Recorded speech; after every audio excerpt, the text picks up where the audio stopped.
Welcome back to a very special episode of Patrick Christys tonight here on GB News. It's a massive show for a massive day. The general election is on July the 4th. There is a heck of a lot to pick the bones out of, but we're going to start with Labour because we're joined now by Shadow Business Secretary Jonathan Reynolds. Jonathan, look, thank you very much for joining us tonight. A big day, it's fair to say. Can I just start now because Labour are going to be scrutinised in a way that perhaps maybe they haven't been previously. Can I start with you on immigration? When it comes to things like Rwanda, EU countries are looking to copy us now, 15 of them.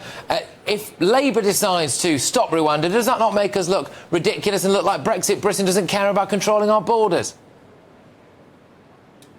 No, it doesn't, and good evening. It has been quite an interesting day, hasn't it? No, look, on illegal immigration, right, it's an incredibly serious issue, and the choice at the election, because it is a big choice election, is whether you want gimmicks, whether you want a huge amount of money wasted on things that will make no impact on it. I mean, the government got 100,000 people nearly in hotels costing £8 million a day. If they take 300 of those people to Rwanda for £500 million, that doesn't fix the problem.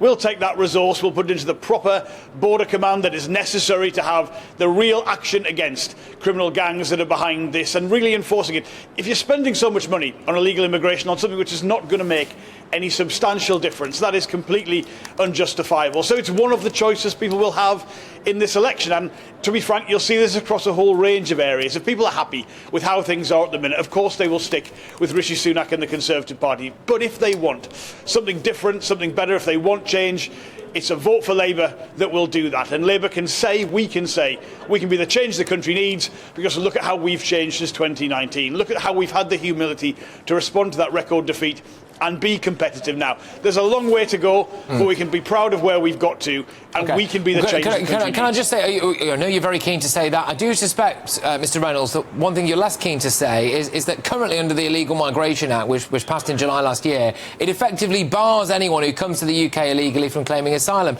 Well, Labour has apparently clarified a few weeks ago that those people, potentially between 90,000 possibly 115,000, will be entitled to claim asylum. Can you confirm that? Well, what's the alternative? Keeping them in hotels at the cost of Deportation. £8 million a day?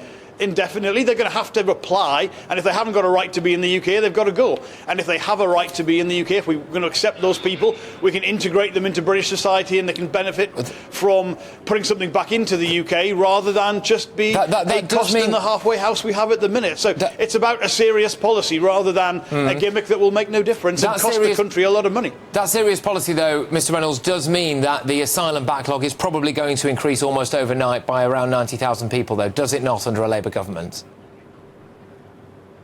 Well, it means that we would have a huge amount of money that we're not going to spend on Rwanda, because the costs of that have already gone to over £500 million, and we can put it into the kinds of things that will make a difference. And crucially, Patrick, we can say, if you're spending under the Conservative Party £8 million a day, you can take some of that money, employ caseworkers, process those claims, get people integrated if they should be here, if they've got a right to be here, and if they haven't, they've got to leave. The alternative, just having people at a huge cost to the UK without ever resolving the issue, is just not a serious approach. But that is the approach, as you say, the Conservative Party have taken at the minute. All right, I just want to whiz it over to foreign policy now, if that's all right, because David Lammy essentially would support calls to have Benjamin Netanyahu arrested if the ICC decides that. Labour also, I was hearing today, is quite keen on recognising the Palestinian state, a free Palestine that Salman Rushdie said would be a terrorist state. Is a vote for Labour a vote to make an enemy of Israel? And no, it's not, and it's very clear to say that what David Lammy has actually said is we support international institutions, whether that's the United Nations or the International Criminal Court. It's not for ourselves to make ourselves part of those deliberations, but we support the rule of law internationally. As a country, the UK has always supported those institutions because we recognise that's in our interest to do so. And when it comes to Israel and the Palestinians, what we want to see is a real peace process. We want to see a two-state solution based on 1967 borders, land swaps between those two countries, an agreement on Jerusalem, an agreement on the right of return for certain people who are still alive who relate to that. That is a peace process. How could you do that if, as a government, if you win the next election, you would be supportive of calls for Benjamin Netanyahu to be arrested and potentially sent to The Hague if he ever stepped foot in Britain? Well, the agreement, the basis of any peaceful resolution to conflict is always got to be the rule of law. So I can't, to ask you the question the other way around, I can't see how you could propose a long-term peace settlement in the Middle East if it wasn't going to be underpinned by international law, by partners agreeing security and respect for Palestinians and Israelis alongside each other. I mean, let's not forget, this is a conflict which is not a zero-sum game. What Israel needs is a Palestinian state alongside it that gives it security and a long-term peace settlement. The Palestinians need their own state and dignity too. So that has got to be the basis of a peace process, and international law has surely got to be the basis by which those two sides agree to do that. Are you worried about losing the Muslim vote? I take nothing for granted when it comes to any community. Now, I think in any part of the UK, from the top of Scotland to Cornwall, Labour's the only competitive party, the only party that can say, if you want to change from the present government, we're your vehicle to do that, but we will take seriously and always take seriously the needs and concerns of every community, because let's be frank, we've had all these opinion polls, not a single vote has been cast and will not be cast for a long period of time. So we will take absolutely nothing for granted, but we will campaign for the basis of the change the UK needs. OK, look, just to bring us back extra domestic now, Labour apparently wants to make it easier to change gender. A vote for Labour is a vote for more blokes in women's changing rooms, is it? No, I think we want to treat every community in the UK with dignity and respect. We are committed to single-sex spaces. We think that's an important part, as it is already under the Equality Act, so we aren't proposing any changes there. But as a conversation, as a part of a general election campaign, I would hope everyone, politicians and broadcasters, would treat every community with the respect that surely they all deserve. OK, and look, just on the economy, inflation is now at its low. I suspect this might be one of the reasons why Rishi Sunak decided to call this election in the driving rain outside Downing Street while Steve Bray screamed at him, by the way. But inflation is now at its lowest level for around 3 years anyway. It could be argued, couldn't it, that the Tories have steadied the ship a bit here, the end of record taxation is in sight. We can practically smell the money there. But to meet your spending commitments, as I understand it, I don't think that non-DOMs and VAT on private schools is going to cut it, OK? There is a fear that you might smash, with inheritance tax, with capital gains tax, with cutting tax relief on pensions contributions, battering second homeowners, introducing a wealth tax. Are you going to make us poorer?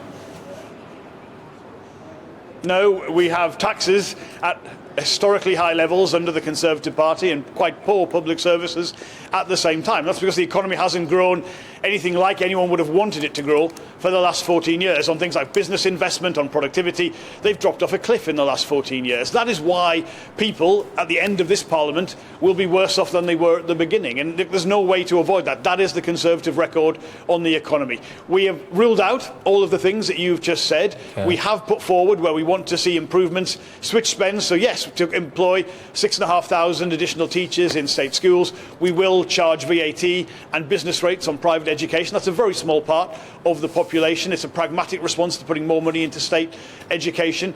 We will not have the big loopholes in the change on the non-dom taxation policy the government have had. You can't put your foreign assets into trust under Labour, and therefore there's more revenue. That will pay for the 40,000 extra NHS procedures every week that will be available under a Labour government. We will do some changes to how private equity income is taxed to provide, again, an improvement in public services, more support for young people in terms of mental health in schools and breakfast hubs. But these are the choices that will be available. These are switch spends of things we would do differently that would bring about an immediate improvement. And I know some people, quite a lot of people actually, will say, look, there are so many problems in the UK right now. How can anyone make a difference? How can any general election or politics make a difference? Well, I think you do that by showing those practical first steps you would take. We've got 6 in the Labour Party. They include the things I've just mentioned, and that's how we will start this journey of national renewal, which is so essential. You preempted my final question to you, and thank you very much for your time. But I'm going to have to ask: can you do one better than West Streeting? Come on, give us the 6 pledges.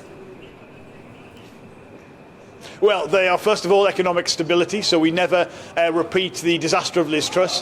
The first step is the 40,000 extra NHS procedures every week. The third procedure is the pledge on illegal immigration, which we've just discussed on this. The fourth is switching on GB Energy, really excited by this, a new state energy company working with the private sector on those energy things. The fifth is tackling antisocial behaviour, because we'll do the police efficiency programme, more police officers and PC S. Us and the Sixers, the 6,500 extra teachers. So they're the 6 first steps we'll get under a Labour government. Thank you. All right, Jonathan, look, thank you very much, Mr. Reynolds. Great to have you on the show, and no doubt I'll be talking to you a bit more over the next 6 weeks. Take care. All right, that is the Shadow Business Secretary, Jonathan Reynolds there. Fair play to him, I must say, for at least getting all of those 6.